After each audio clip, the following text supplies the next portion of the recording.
अभी हम लोग न्यूटन लॉज ऑफ मोशन पढ़ेंगे। तो फिजिक्स में मोशन के न्यूटन के 3 नियम हैं, 3 लॉज हैं। तो जो पहला लॉ है, पहला लॉ बोलता है कि अगर कोई भी बॉडी पे नेट एक्सटर्नल फोर्स 0 है, अगर कोई बॉडी पे नेट एक्सटर्नल फोर्स नहीं लग रहा है तो उसका एक्सेलरेशन भी 0 होगा।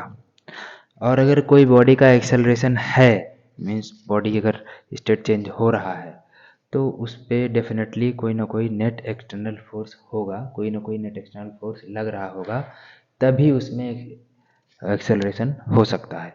तो इसका जो स्टेटमेंट है वो लिख देते हैं हम।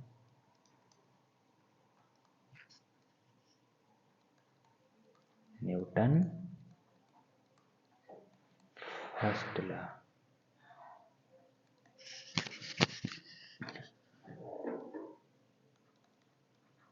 If the net external force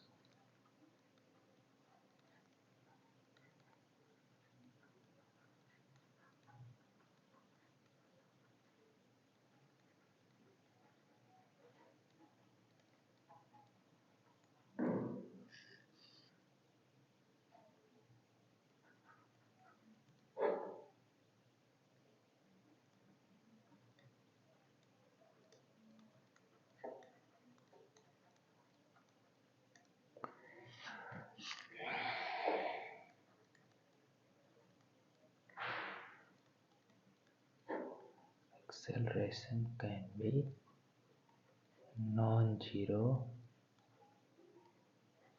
only when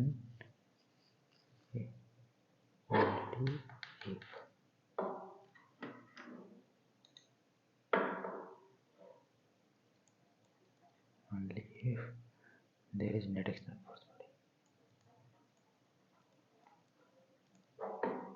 is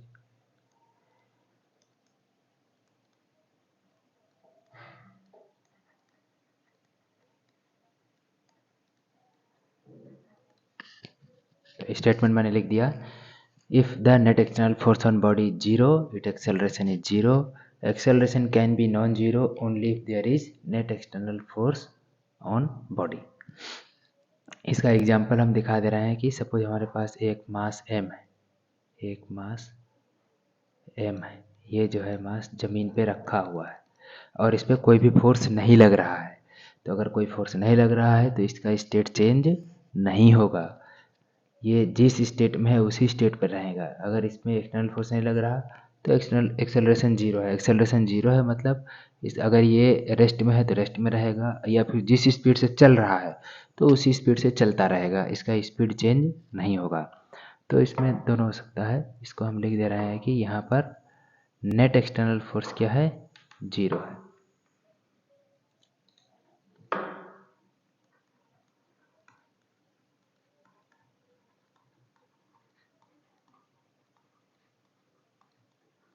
net external force 0 है, इसलिए स्टेट चेंज नहीं होगा, state will not change.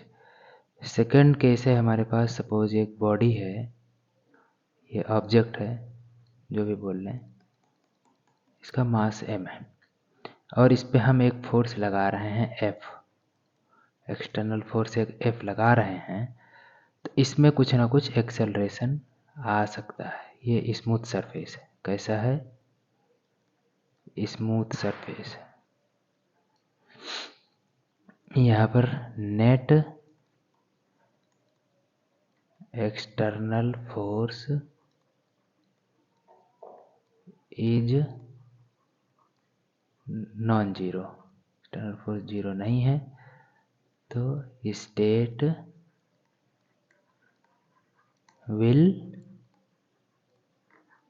Change, इसका स्टेट चेंज होगा। मतलब कि बॉडी अगर रुका हुआ होगा तो चलने लगेगा कुछ स्पीड से, या स्पीड बढ़ेगा उसका धीरे धीरे, और या फिर कुछ स्पीड से चल रहा है तो स्पीड घट सकता है, बढ़ सकता है, डिपेंड करता है कि फोर्स किस डायरेक्शन में लग रहा है। ये हो गया न्यूटन फर्स्ट लॉ। इसके बाद हम लोग देखते हैं Newton second law. Newton second law जो बोलता है उसमें है the rate of change of momentum of a body is directly proportional to the applied force and takes place in the direction in which force acts. मतलब अगर कोई object पे, कोई बॉडी पे नेट एक्सटर्नल फोर्स लग रहा है तो उस ऑब्जेक्ट का मोमेंटम का चेंज होगा।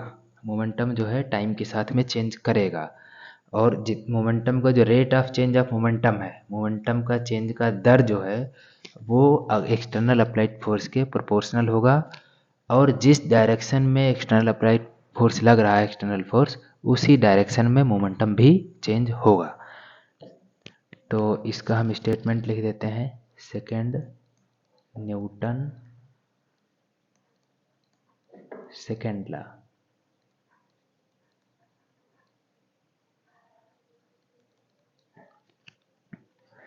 The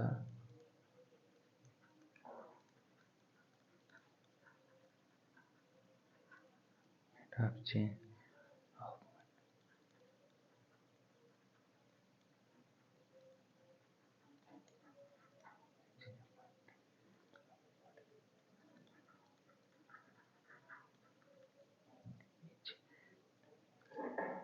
is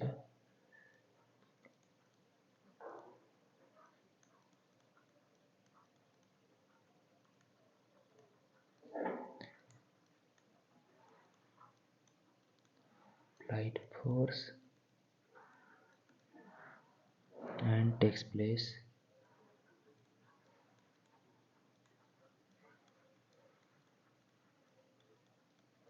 in the direction in which force act.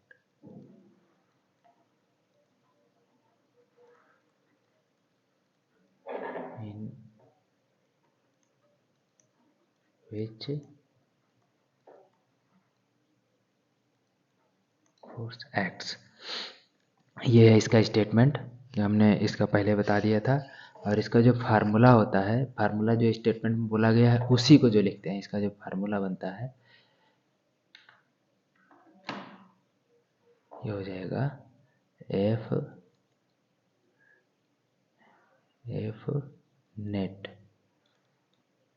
Net applied force जो होगा, इसको एफ अप्लाइड ही लिखते हैं, is proportional to delta P upon delta T. यहाँ पे ध्यान दीजिए, जो हमारा जो एफ फोर्स है ये क्या है, नेट एक्सटर्नल अप्लाइड फोर्स है, नेट एक्सटर्नल अप्लाइड फोर्स है। और जो P है ये है momentum, delta P change of momentum हो जाएगा, P वेक्टर क्वांटिटी होता है, और यहाँ पे जो T है ये टाइम हो जाएगा।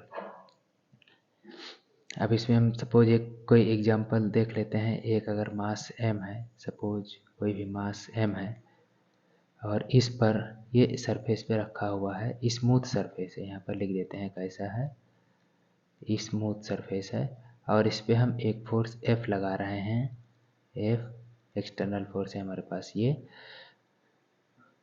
तो इसमें जो एक्सेलरेशन आएगा, सपोज इस डायरेक्शन में एक्सेलरेशन आएगा, तो एक्सटर्नल फोर्स लगेगा तो इसका स्पीड चेंज होगा और मोमेंटम भी चेंज होगा। अब इसके आगे हम ये देखते हैं कि मोमेंटम पहले समझ लेते हैं कि मोमेंटम क्या होता है। मोमेंटम पढ़ लेते हैं, यहाँ पे जरूरत पड़ेगा मोमेंटम का। ओके, नेक्स्ट पेज में देखते हैं इसको, momentum.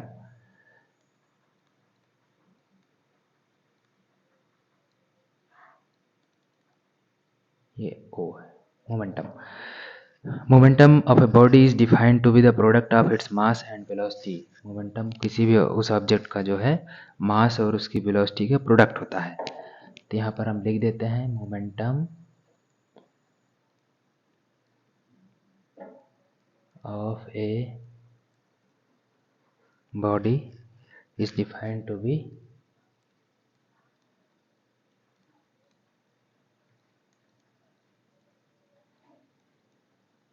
Product of its mass and velocity it's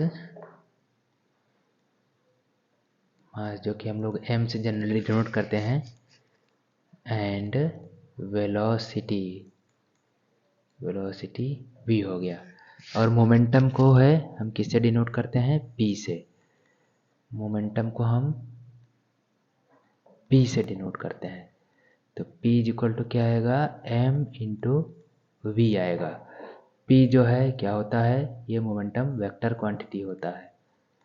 momentum vector quantity हो गया। और इसका यूनिट क्या आ जाएगा, यूनिट हम देख लेते हैं।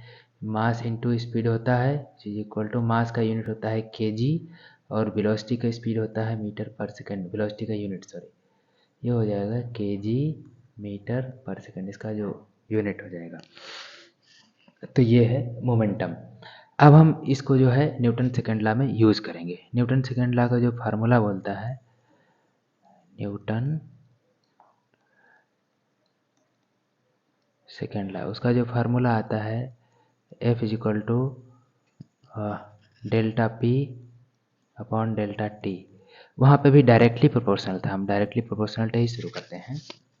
इसके बाद देखते हैं, अब यहाँ पे जब प्रोपोर्शनलिटी कांस्टेंट हटेगा, प्रोपोर्शनलिटी हटेगा तो यहाँ पे कांस्टेंट आएगा, सॉरी प्रोपोर्शनलिटी हटेगा, यहाँ पे लिख देते हैं अप्लाइड फोर्स, है ना, net applied force is equal to आएगा, प्रोपोर्शनलिटी हटेगा तो उसकी जगह पे कांस्टेंट के आ जाएगा, delta P upon delta T. यहाँ पे हो गया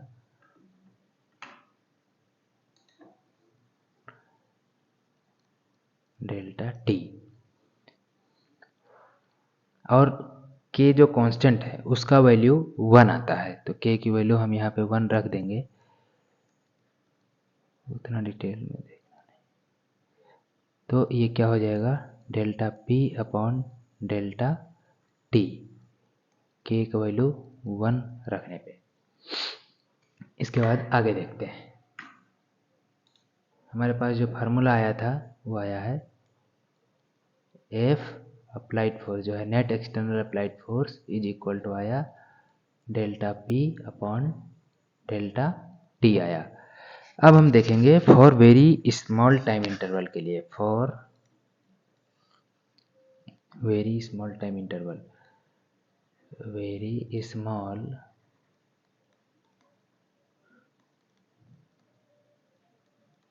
टाइम इंटरवल, तो क्या होगा, जो डेल्टा टी होगा वो टेंडिंग टू जीरो होगा। जो डेल्टा होता है वो बड़ा टाइम इंटरवल के लिए है, लेकिन जब time interval tending to zero हो जाए, बहुत छोटा टाइम इंटरवल हो जाता है, तो डेल्टा जो है वो डी के फॉर्म में हो जाता है, मीन्स डेल्टा पी बटा delta T D P upon D T हो जाएगा, डिफरेंशिएशन के फॉर्म में आ जाएगा। तो यहाँ पे हम इसको लिख सकते हैं F applied force is equal to क्या आएगा, ये हो जाएगा D P upon D T हो जाएगा, वेरी स्मॉल टाइम इंटरवल के लिए। और हम ऊपर पढ़ चुके हैं जो P का फार्मूला होता है is equal to mass into speed होता है, mass into velocity, sorry mass into velocity होता है। तो यहाँ पे लिख सकते हैं F applied is equal to D M V vector upon D T आया। अब एक फार्मूला हम पढ़ते हैं मैथ में डिफरेंशिएशन में, कि अगर दो वेरिएबल हैं डिफरेंशिएशन के अंदर में, मीन्स अगर D M N upon D X है सपोज, तो यहाँ पे पहले m बाहर आएगा, डी एन बटा डी एक्स हो जाएगा, प्लस दूसरे टाइम में n बाहर आएगा, डी एम बटा डी एक्स हो जाएगा, डिफरेंशिएशन ऐसे ही एक्सपैंड होगा। तो ये सेम फार्मूला हम यहाँ लगाते हैं, तो क्या आएगा हमारे पास, F applied is equal to आएगा M D V upon D T plus का V vector D M upon D T, इसको हम फार्मूला नंबर 1 देते हैं।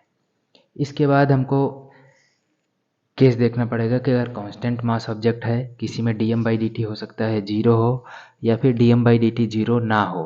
तो D M by D T zero किसके लिए होगा, अगर कोई भी ऑब्जेक्ट का मास कांस्टेंट है, मास समय के साथ बदल नहीं रहा है, टाइम के साथ मास चेंज नहीं हो रहा है, तो D M by D T zero हो जाएगा। तो उस केस में क्या होगा, उसके लिए देखते हैं। तो ए पहला है for constant mass object, constant mass object है हमारे पास।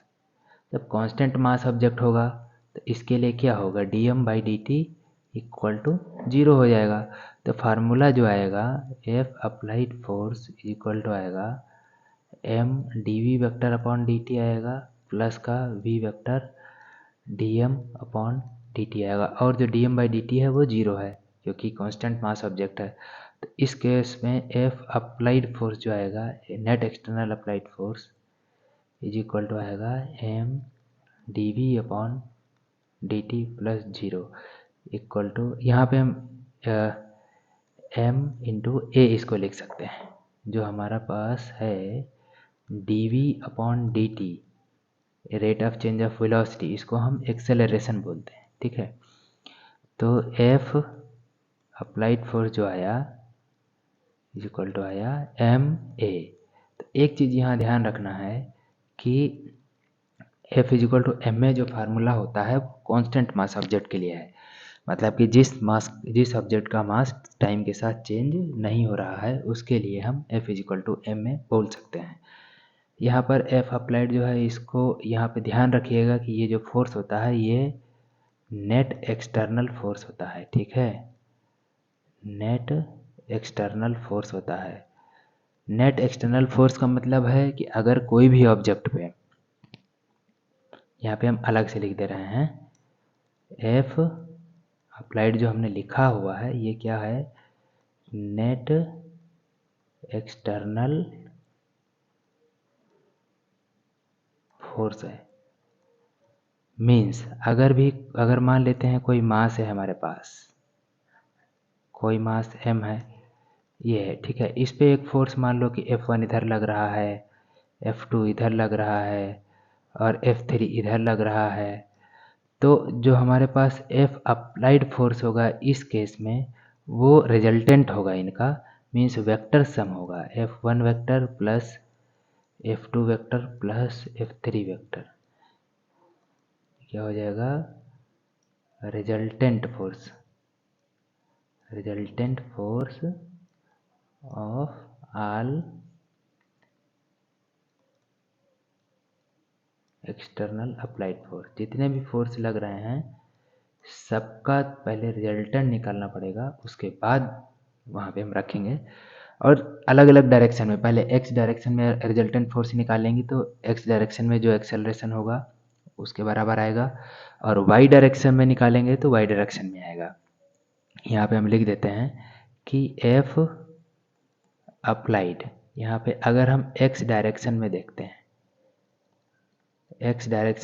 हैं, तो यहाँ पर जो x डायरेक्शन में एक्सेलरेशन होगा इन x डायरेक्शन वो आएगा, और अगर हम y डायरेक्शन में देखते हैं कितना रिजल्टेंट फोर्स है हमारे पास, F applied in y direction is equal to आएगा m acceleration in y direction. तो y डायरेक्शन में जो एक्सेलरेशन होगा उसके बराबर हम रखेंगे net resultant force y direction में, उसका कंपोनेंट। तो ऐसे भी देख सकते हैं डायरेक्शन से भी, और अगर हम केवल रिजल्टेंट फोर्स निकालते हैं तो एक्सेलरेशन का भी रिजल्टेंट उसी डायरेक्शन में आएगा, डायरेक्ट भी रख सकते हैं। इसके बाद हम देखना है, इसी को थोड़ा सा आगे देखते हैं। कोई भी ऑब्जेक्ट है अगर उसका मास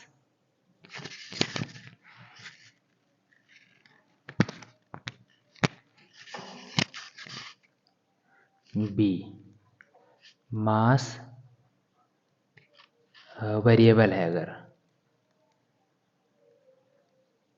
मास वेरिएबल ऑब्जेक्ट, यहाँ लिख देते हैं ऑब्जेक्ट विद मास चेंजिंग, इसको फिर से लिखना पड़ेगा,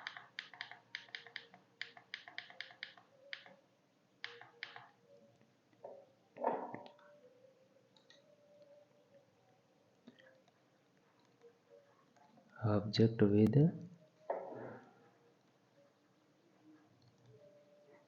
चेंजिंग मास विद टाइम के साथ अगर मास चेंज हो रहा है, तो यहाँ पर हमारा जो dm/dt होगा ये 0 के बराबर नहीं होगा, और जो एक्सटर्नल अप्लाइड फोर्स आता है इज इक्वल टू क्या आएगा, m dv upon dt plus का v वेक्टर dm/dt, इसका फार्मूला यही रहेगा। तो इसी को हम लोग अप्लाई करेंगे और dv/dt हो जाएगा उसका एक्सेलरेशन। यहाँ पे हम लोग देख लेते हैं dv/dt क्या होता है, ये एक्सेलरेशन होता है। और जो dm/dt है ये क्या हो जाएगा, rate of change of mass, rate of change of mass, उस ऑब्जेक्ट का मास किस रेट से चेंज हो रहा है। ये हो गया न्यूटन सेकेंड लॉ। इसके बाद हम लोग देखते हैं Newton third law. Newton third law,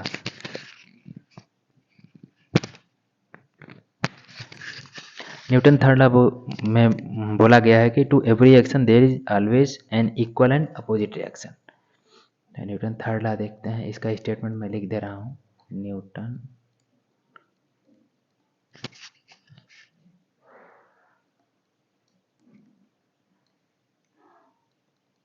third law, to every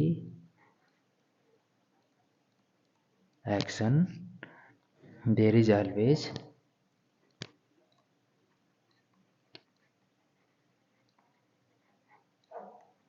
N equal and opposite reaction. इसका एग्जांपल है like recoil force on gun.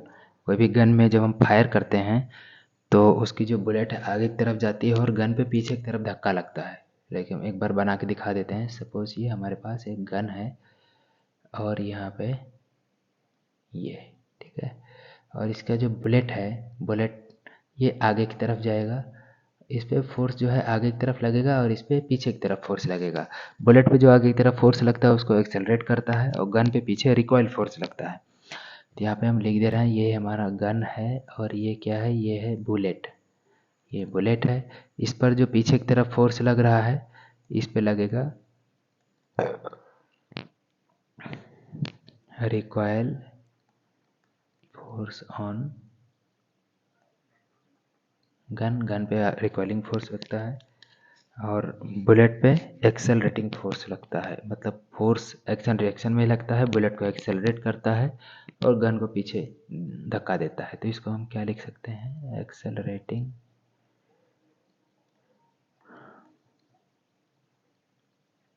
Force on bullet. ये पहला एग्जांपल हो गया। दूसरा एग्जांपल है कि जब हम ज़मीन में चलते हैं, लाइक सपोज ये हमारे पास अर्थ सरफेस है, ये अर्थ सरफेस है और ये कोई चल रहा है, ये उसके पैर हैं, ये हमारे फुट पैर हैं। जब हम मान लीजिए आगे की तरफ चलते हैं, आगे की तरफ चलते हैं तो हम ज़मीन को पीछे की तरफ धक्का देते हैं, ज़मीन को हम पीछे की तरफ धक्का देते हैं और ज़मीन हमको आगे की तरफ धक्का देती है तो हम चल पाते हैं। यहाँ भी एक्शन रिएक्शन लगता है, एक्शन रिएक्शन फोर्स लगता है। हम ज़मीन को पीछे की तरफ धक्का देते हैं तो हमारे ऊपर रिएक्शन के तरीके से आगे की तरफ ज़मीन फोर्स लगाती है, तो जिसके कारण हम आगे बढ़ पाते हैं। ये रिएक्शन हो गया, यहाँ पर ये एक्शन हो गया, ठीक है। इसीलिए कभी कभी देखते हैं कि मान लीजिए कि सरफेस स्लिप कर रहा है, वो स्लिपली सरफेस है, तो जब हम चलते हैं तो पैर पीछे की तरफ ज़मीन को धक्का लगाने की कोशिश करता है, लेकिन स्लिप होने के कारण नहीं लगा पाता तो पैर पीछे को फिसल जाता है और हम आगे को गिर पड़ते हैं। तो ये उसका केस है। तो ये थे न्यूटन के तीनों लॉज और इसके आगे जो है इसके क्वेश्चंस और एप्लीकेशन हम नेक्स्ट वीडियो में देखेंगे।